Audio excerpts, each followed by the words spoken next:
¿cómo están? Bienvenidos a un programa más de Dr. Lizzy.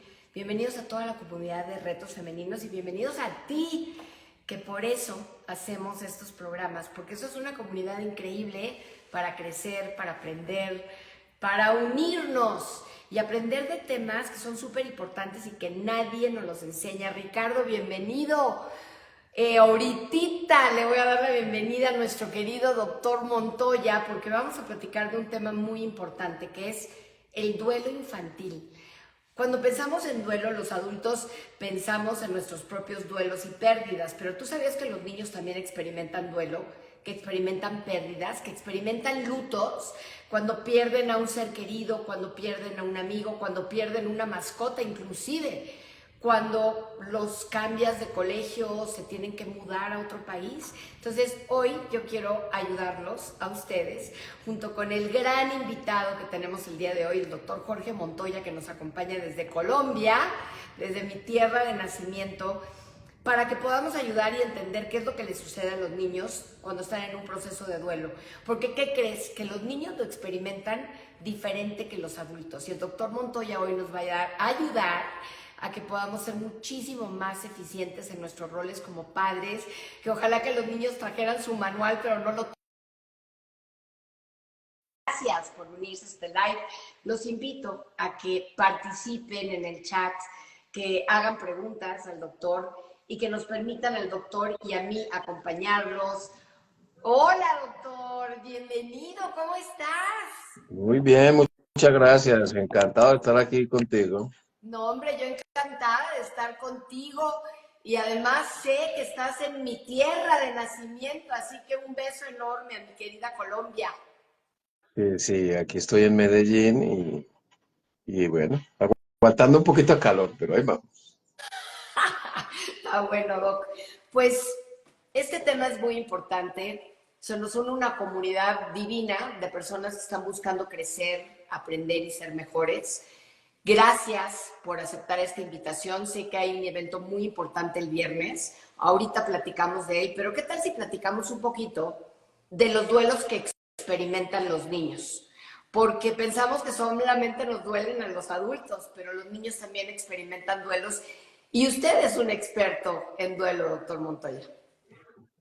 Pues mira, las pérdidas en la infancia las clasificamos nosotros en 7 grandes grupos. La más conocida es la pérdida relacional, que es la pérdida de una relación con una persona, un familiar, un amigo, un compañero, una mascota. Pérdida de una relación que el niño estableció, ya sea por muerte, por abandono, por separación, por lo que sea. O no disponibilidad de cualquiera de estos, por cualquiera que sea la razón, porque está en prisión, porque emigró y no volvió a tener noticias, porque lo abandonó o porque se extravió y le robaron su mascota, por ejemplo. Ese es muy conocido. Otro tipo de pérdida que es muy conocida es la pérdida de objetos externos, de un juguete, de una cobija, de una almohadita que el niño quería, de un osito de peluche. Imagínate que ya estaba muy viejito, mugrosito, y la mamá lo tira a la basura o alguien lo tira a la basura. Pérdidas ambientales, puede ser por cambio de locación, por cambio de residencia, cambio de colegio, o cambio de la misma estructura familiar, porque ahora viene la abuela a vivir con nosotros, o viene el abuelo, y entonces la estructura familiar cambia, o el papá o la mamá tiene una pareja nueva, bueno, cambia, son pérdidas ambientales. Tenemos también pérdida de habilidades y destrezas, que pueden ser de todo tipo, hasta el mismo bullying que te hacen por alguna discapacidad, o se acuerdan, yo creo que todos tenemos ese recuerdo de cuando estábamos pequeños, íbamos a jugar baloncesto y había 2 capitanes y nosotros deseosos de que nos eligieran y de pronto no nos eligen. Uy, lo pasamos súper mal, muy tristes. Pérdida de habilidad, pérdida de hábitos, como puede ser los mismos cambios que vamos sufriendo a lo largo de la vida. Pérdida del sí mismo, que son de las más graves, que incluye pues una pérdida de una parte del cuerpo, de un dientecito.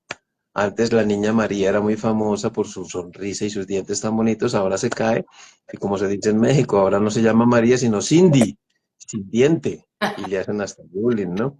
Pérdida por el abuso sexual, por el acoso sexual, por el acoso escolar, por el maltrato, por lo que sea, ¿no? Abuso físico, todas esas se contemplan como pérdidas del sí mismo. Y por último tenemos la pérdida del futuro, protección del mundo de los adultos, donde se incluye la pérdida del modelo de rol.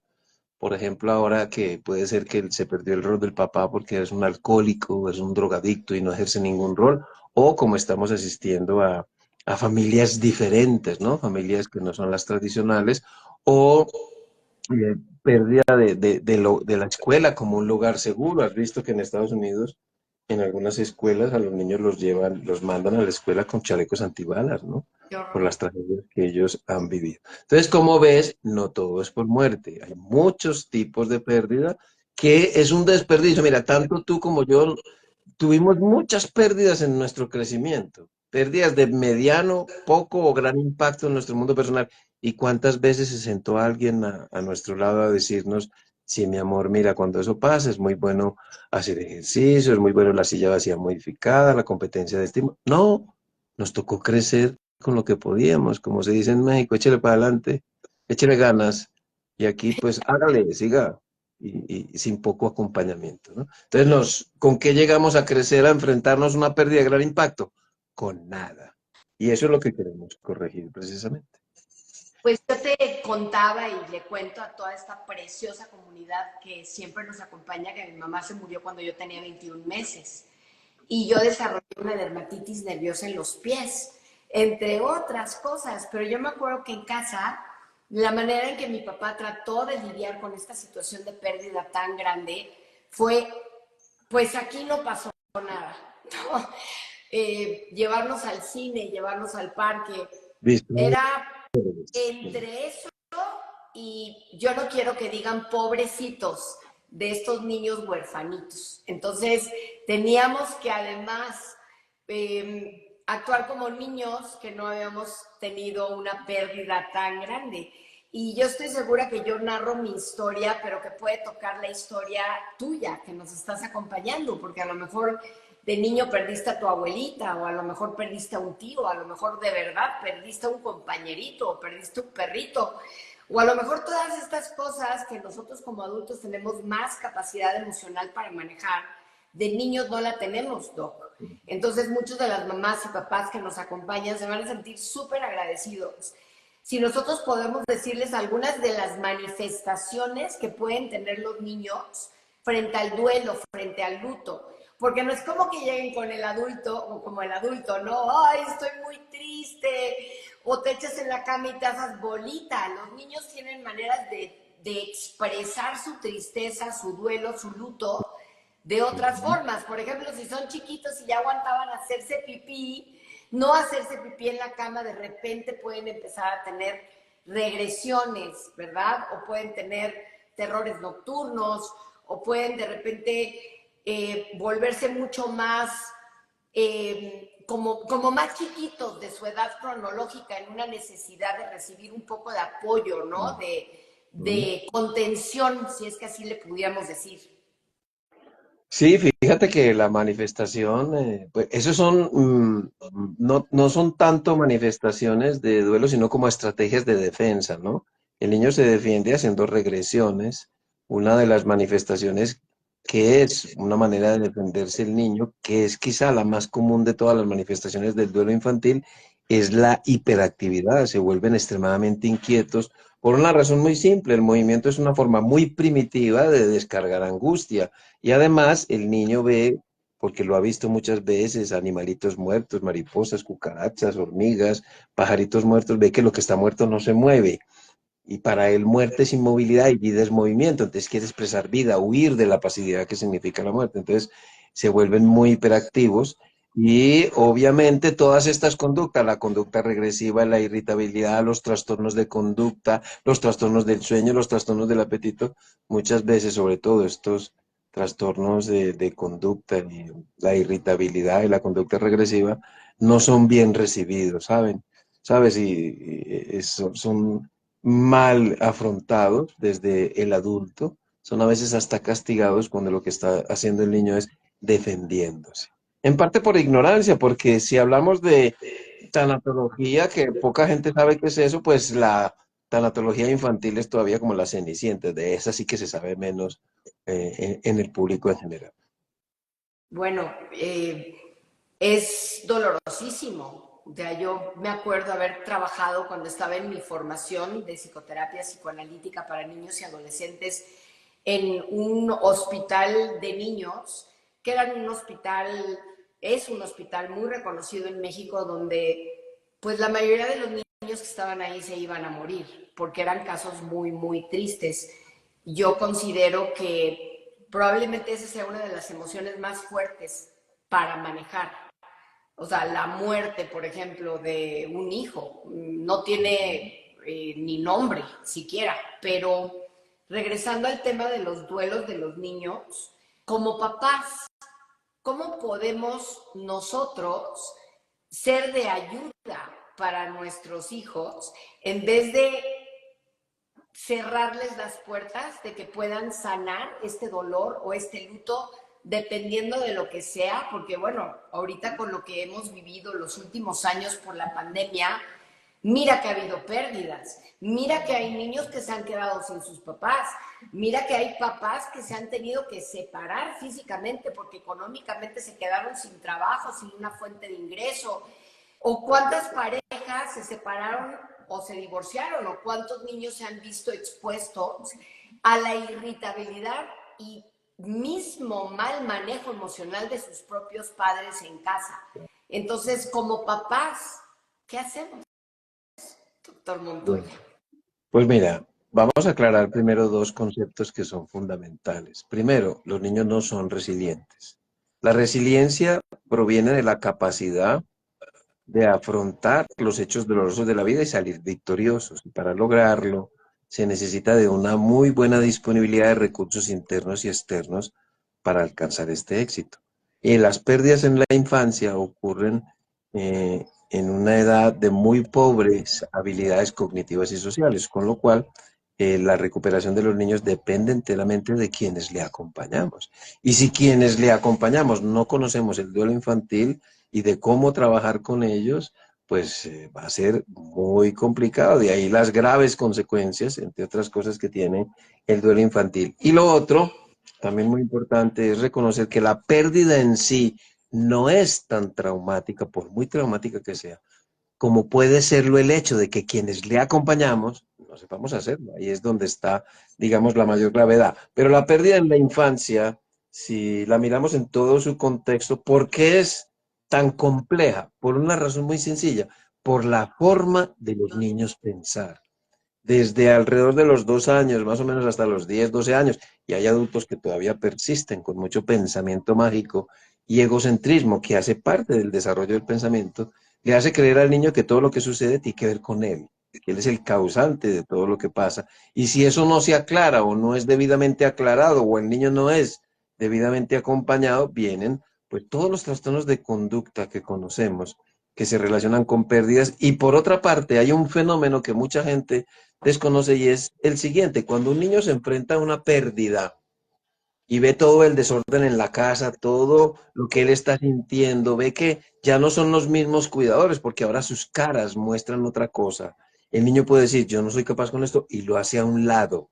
Eso lo llamamos nosotros los bloques congelados de tiempo, y sigue su vida como si no hubiera pasado nada, dando esa falsa sensación de que no le pasó nada, vea cómo está de bien, simplemente lo congeló. Y el asunto grave es que eso primero que congeló va a ser como el granito de arena que da origen a esa perla, porque se vuelve una conducta repetitiva. Nosotros sabemos que la tendencia que tenemos las personas a repetir las estrategias de afrontamiento. Entonces, al siguiente duelo, si el entorno no es adecuado, no recibe adecuadamente sus manifestaciones, va a volver a congelarlo, y se congela uno y otro y otro y otro, y termina formándose un gran racimo de uvas. Haz de cuenta como un racimo de uvas, de bloques congelados de tiempo, de duelos que nunca se trabajaron, que se guardaron ahí, y llega a la adolescencia o al final de la misma, y cualquier pérdida, incluso de menor cuantía, desencadena una respuesta que uno dice, pero si solo perdió un noviecito que llevaba 2 meses, ¿por qué hizo un intento de suicidio?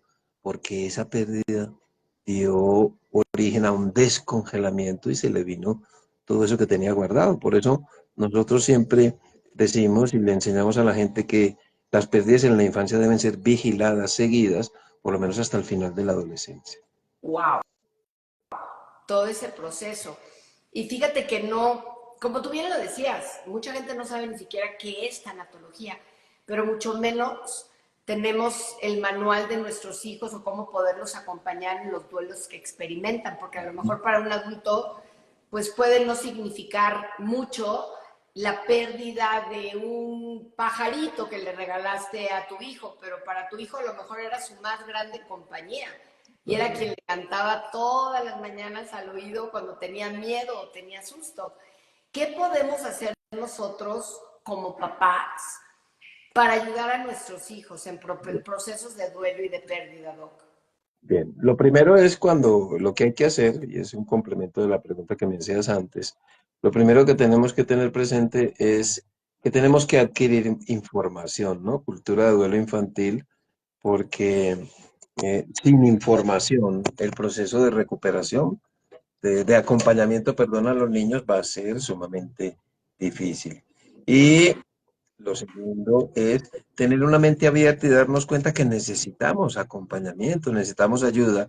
Y para ello, pues hay que buscar los especialistas en duelo infantil, que bueno, no son muchos, pero yo sí les doy una buena noticia. Nosotros tenemos una estructura gigantesca en México de duelo infantil que se llama G5 Tanatología, donde tenemos muchos grupos de duelo infantil. Tenemos miércoles y sábados grupos, tenemos el acompañamiento a los cuidadores, tenemos el acompañamiento a los maestros para enseñarles a trabajar, aplicar algunas herramientas para trabajar con el duelo en el aula. Tenemos un live sobre duelo infantil, una tribuna abierta al mundo donde hablamos de distintos temas y una escuela de duelo infantil, además de que a los padres y demás cuidadores tienen su propio grupo de duelo. Es decir, involucrarnos con el niño para aprender cómo acompañarle, porque no hay como respuestas mágicas. Es decir, tú tienes un dolor, tómate un ibuprofeno y se te quita el problema. No, esto es tan complejo y tan a largo plazo, porque si hablamos, ten en cuenta una cosa, que el concepto de muerte que tenemos los adultos se logra completar alrededor de los 12 años, con lo cual el acompañamiento que tenemos que darle a los niños es un largo acompañamiento para que las cosas lleguen a buen término. Bueno, pues regresando un poquito a esto que tú decías del congelamiento, me dejaste pensando, Doc, y a lo mejor dejaste pensando a muchos de nuestras amigas y amigos. Yo pienso que yo sí me congelé, sin duda. Yo pienso que frente al dolor tan grande de haber perdido a mi mamá siendo una bebé, como que hubo una escisión en mi conciencia. Ahora lo he ido entendiendo y mira que soy doctora en psicología, pero ¿cómo se puede quebrar algo tan fuerte que tu mente no logra asimilar? ¿Y cómo es volver a construir los pedacitos? Yo te preguntaba o te pregunto, ¿no? Si la pérdida para un niño la vive como una tormenta o lo vive como un rompecabezas que necesita ser armado y por eso tú dices que el acompañamiento debe de durar pues por lo menos hasta la adolescencia. Yo pienso que en la adolescencia muchas veces acaban reviviendo, como dices tú, por un noviecillo de un mes, puede que te eches a llorar 6 meses y te quieras quitar la vida y no te diste cuenta que tiene que ver con una pérdida, que como adultos yo pienso que la primera reacción muchas veces, ¿sabes cuál es, Doc? Ay, ya, se le va a quitar. Sí. Ay, hombre, al ratito se le quita, es niño, es chiquito, se le va a quitar la tristeza, se le va a quitar la pena, se le va a quitar el dolor. Pero tú lo que nos estás diciendo es que no minimicemos el impacto que puede tener un duelo en la vida de un niño. Así es. Y fíjate que además de perder, bueno, como en el caso tuyo, no solamente perdiste a tu mamá, sino que perdiste temporalmente a tu papá porque la cara de tu papá, lo que expresaban sus ojos, es decir, la comunicación no verbal y paraverbal ya no era la misma. Y una queja muy habitual de los niños cuando muere alguien de la familia es, yo quiero volver a tener a mi mamá. Quiero volver a tener a esa mamá que antes era amorosa, que sus ojos brillaban cuando me veía, que me dedicaba tiempo. El adulto pasa por una época más o menos larga y eso hay que tenerlo en cuenta porque los mayores expertos del mundo en leer la comunicación no verbal y paraverbal son nuestros niños. Entonces, ¿cómo lo ve él?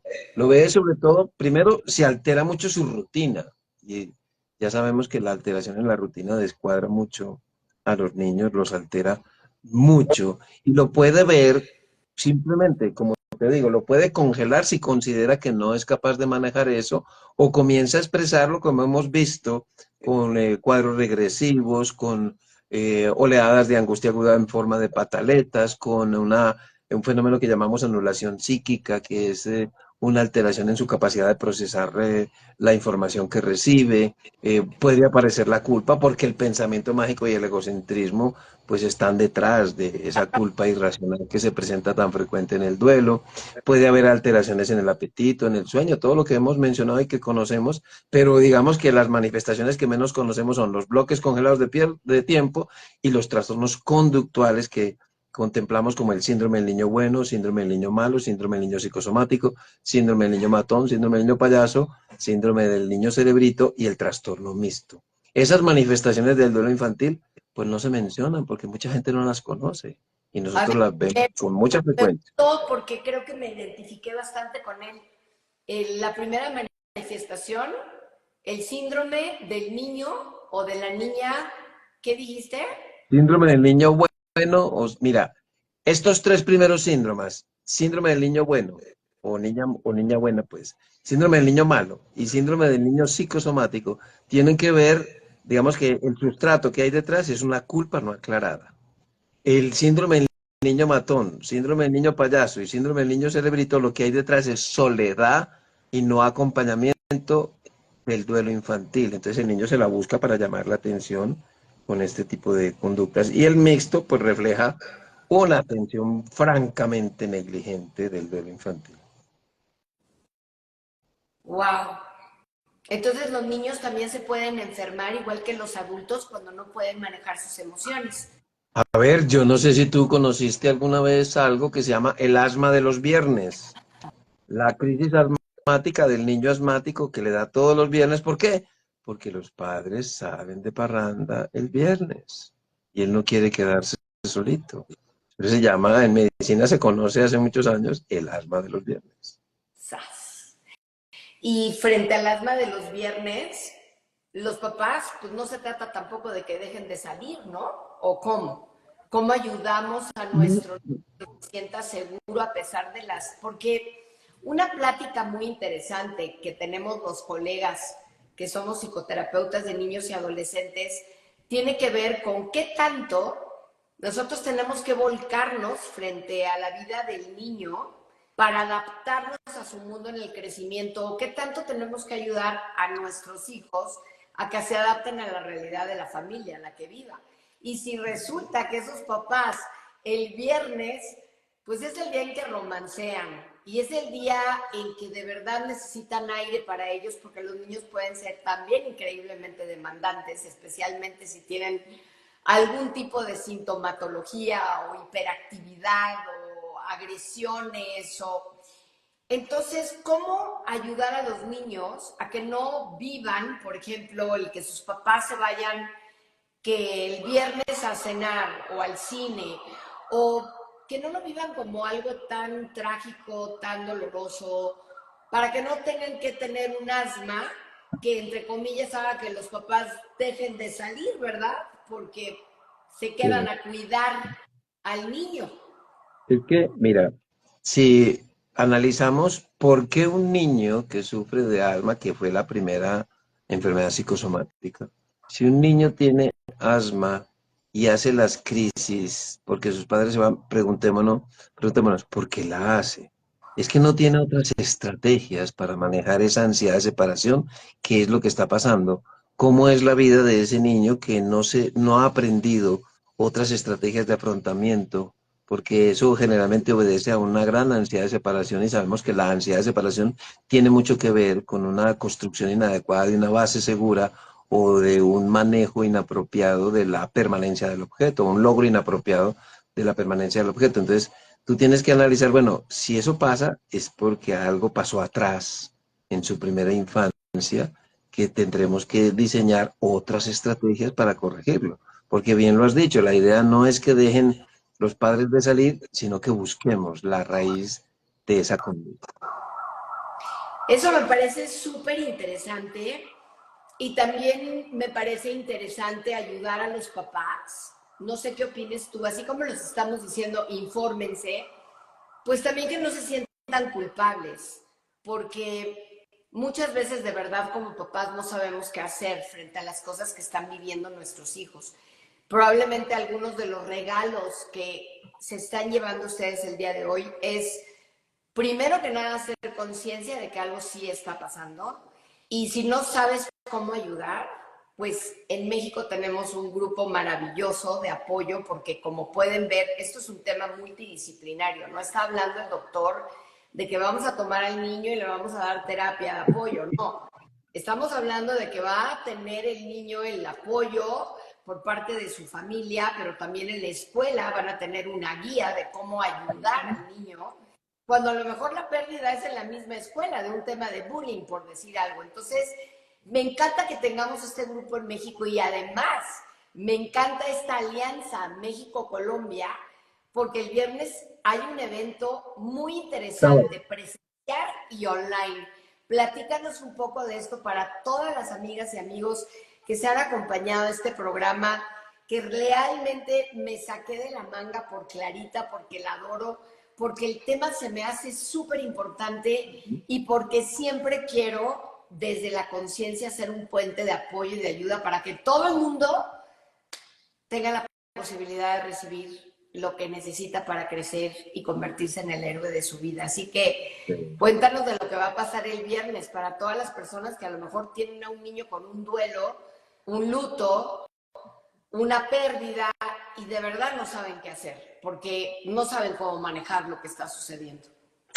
Mira, yo vengo haciendo mucho énfasis hace muchísimos años en la importancia de tener una buena salud mental, pero para una buena salud mental hay que empezar desde la infancia y trabajar estos temas. Bueno, la reunión es el sábado, Ah, sábado es el sábado, 24, es el perdón. sábado. Yo pensé que era el lunes. Es híbrido, va a ser un simposio dedicado a duelo infantil, puro duelo infantil.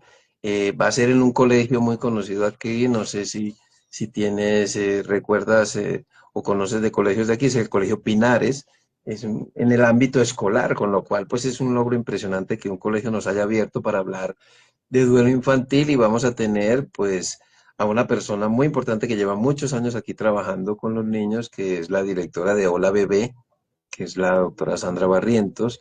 Vamos a tener a Cata, es una psicóloga colombiana que vive en Estambul, entonces nos va a compartir sus experiencias de duelo.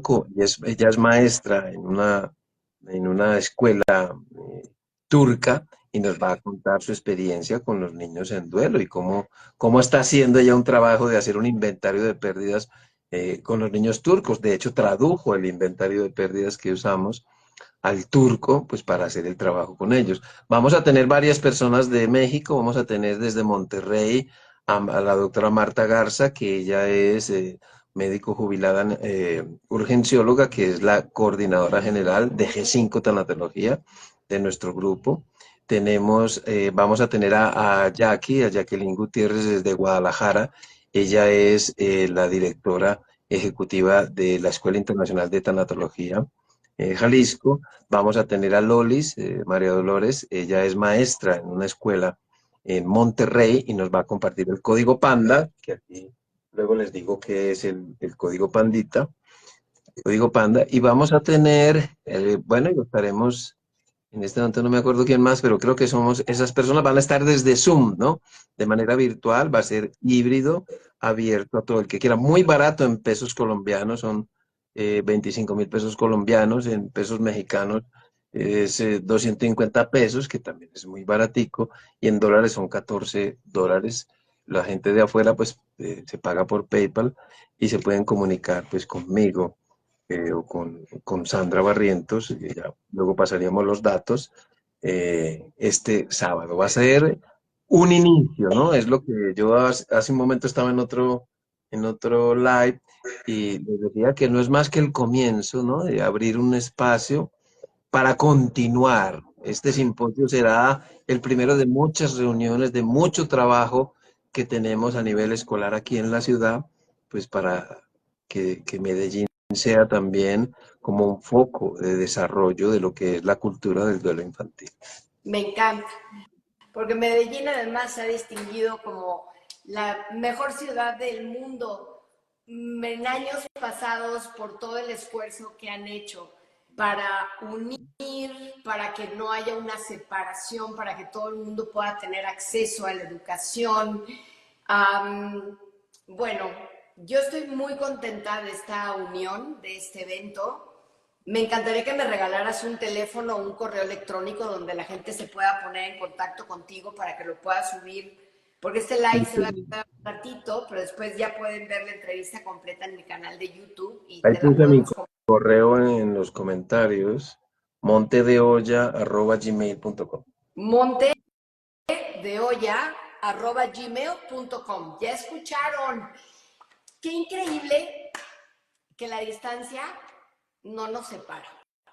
Qué bueno que va a haber este evento tan importante con especialistas de todo el mundo hablando de un tema que hoy podemos a través de la ayuda que ustedes ofrecen saber cómo manejar mejor.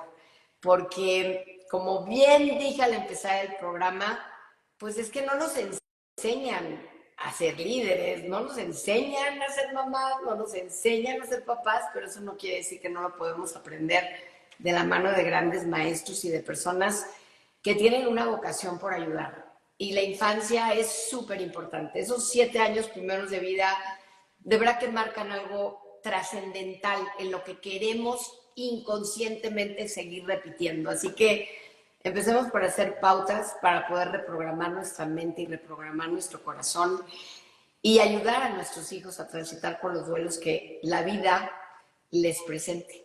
Y Doc, pues mucha suerte el sábado a todos ustedes. Eso espero y Verán, aquí te van a saludar, mira. vive del método Panda antes de que acabemos. Venga, El código método Panda. Panda, algo que ya desarrollamos en México, ¿sabes? En Monterrey ya se implementó en un colegio el código Panda. El código Panda es como el código fucsia, como el código verde, como el código azul. Es una señal de que hay un niño en duelo que necesita un acompañamiento especial. Entonces lo queremos así como universalizar, que la gente vea cuando vea un pandita o un código Panda, se active un protocolo de atención especial para ese niño que está en duelo. Wow. Pues mira, dicen que a veces uno no puede, o más bien casi nunca puede reparar lo que pasa en el pasado, ¿no? Pero qué increíble que hoy pueda yo estar compartiendo contigo este tema y el código Panda, porque a mí me hubiera encantado que alguien me hubiera dado mi código Panda cuando tenía 21 meses, pero nunca es tarde para agarrar nuestro pandita, nuestro código Panda y ayudar a quien hoy sí podemos ayudar a transitar por un duelo. Y no solamente los chiquitos, ¿eh? A lo mejor el código Panda debería de utilizarse para niños y adolescentes y adultos. Hay veces que los adultos también podemos andar en código Panda, ¿no? Sí, en un mundo donde tú sabes y los que nos acompañan muy probablemente también, en un mundo que niega la muerte, pues la persona que tiene una pérdida muchas veces es ignorada, ¿no? Hasta estigmatizada. Y para muchas personas se convierten en personas molestas que no quieren tener de cerca. Y la verdad es que yo he aprendido hasta ahora que hay 5 cosas obligatorias en la vida, no solamente una, que es la que casi siempre la gente refiere que es morirse, ¿no? También perder seres queridos y la vida te deja crecer, se te va a ir más de una persona. Y el cómo afrontamos eso depende de lo que hagamos hasta que ocurra eso, ¿no? De qué tan armados vamos, de con qué estrategias vamos. Segundo, bueno, tercero, vamos a envejecer, eso es inevitable. Nos vamos a equivocar, también es inevitable. Y tenemos que pagar impuestos, eso también es inevitable. Fíjate que esta mañana para la Universidad de Quintana Roo dimos una clase sobre estrategias de afrontamiento en tiempos de crisis para estos muchachos y quedaron hambrientos. Yo ya no les hablo mucho de duelo a los muchachos porque les digo, bueno, las pérdidas son inevitables. Yo lo que les voy a enseñar es cómo defenderse si eso se presenta. Y estos eran muchachos de educación eh, son universitarios, pero de una carrera, no me acuerdo cómo es que se llama, de educación, y quedaron con hambre de conocimiento, están pidiendo cosas, o sea, cosa que pensábamos que los muchachos de ahora no les interesa este tema, pues yo tengo muchísimos grupos de duelo y hay mucha hambre de conocimiento, porque la verdad es que esto ya está llevando a muchas situaciones complejas. Así es. Entonces, pues qué bueno que el sábado vamos a tener la oportunidad de unirnos en este evento tan importante sobre el duelo en la infancia, cómo manejarlo y qué podemos hacer concretamente, porque estoy segura que nos vamos a llevar muchas herramientas útiles de todos los ponentes y expertos para hacer frente a los duelos que nos presenta la vida o a los duelos que le presenta la vida a nuestros propios hijos. Doc, fue un placer estar contigo, Gracias a ti.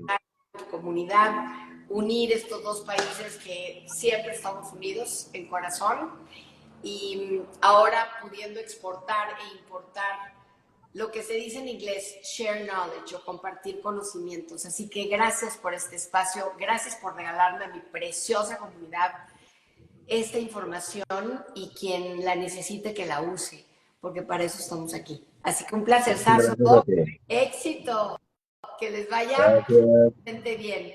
Un abrazo. Muchas, muchas gracias. Y yo me despido de todos ustedes mandándoles un beso y un abrazo con todo mi corazón, deseándoles que tengan un día lleno de bendiciones, que por favor se pongan en contacto con el doctor Montoya, que, que no te dé pena, que no te sientas que eres machín y tú solito puedes lidiar con un duelo.